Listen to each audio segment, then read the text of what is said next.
Hi, welcome to Bookie. Today we will unlock the book Unequal Childhoods, Class, Race, and Family Life. I believe that you can figure out the main of the book. It deconstructs how the inequality of families' social resources results in a growing gap in children's education, and eventually leads to inequality being passed from one generation to the next. Speaking on the topic of American education, it is commonly viewed as a high-quality and positive system, which respects children's personality development and cultivates children's creative ability. It supposedly believes that everyone deserves the best education, and everyone has the opportunity to be part of the social elite in the future. However, we must admit that this viewpoint is a misunderstanding of the American education system. The reason for this misunderstanding is that many people ignore an important type of education, which is separate from school education and social education, that is, family education. Family education is a child's enlightening education, which plays a fundamental role in the child's growth and affects the child's entire life. Parents are children's first teachers, and they have a profound impact on children's personality, habits, language, and moral character. The data shows that among young people in the United States, if their parents do not have a high school diploma, only 5% of them can complete college on their own. Meanwhile, in Ivy League universities, more than 70% of students are from middle-class families or higher-income families. In today's United States, class solidification is very severe. For children from lower-class families, it is very difficult to achieve social mobility.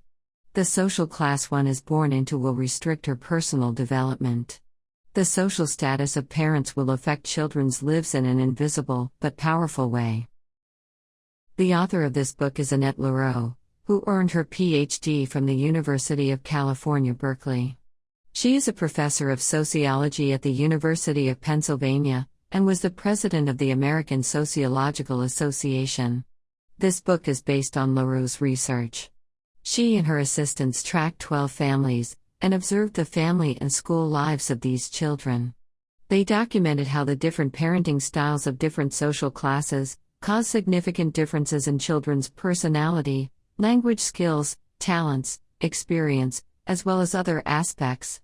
The development gap among children of different classes is growing, which will affect the following generation's future social status.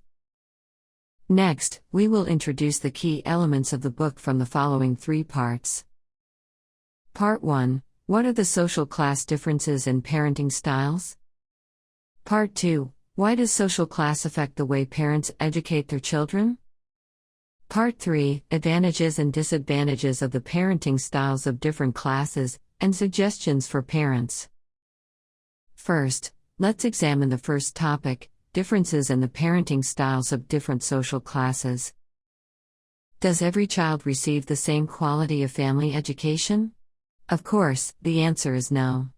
Lareau followed 12 families, and found that there are significant differences between families of different classes, in the organization of daily activities, the use of language in the family, and the interaction between families and institutions. In terms of the organization of daily life, the arrangements of children's daily activities in middle-class families are clearly different from that of working-class and poor families. Middle-class parents tend to employ a pattern of concerted cultivation to foster their children's abilities. They arrange and control their children's after-school time, develop children's talents, and prepare for future development. Middle-class parents believe activities that attune to children's interests will teach children lessons that they cannot acquire from school, as well as develop their interpersonal skills. By using the Tallengers as an example, the book shows how middle-class families organize their children's lives through concerted cultivation. The eldest son, Garrett, is an outstanding student and an excellent athlete. He is the most active child in the family. His activity schedule showed that during the week of May 9th, his activities included baseball, piano lessons, soccer, and a baseball pictures fundraiser. During the week of May 23rd, his activities included baseball, soccer, swimming, and out-of-state soccer. The Tallengers arranged different leisure activities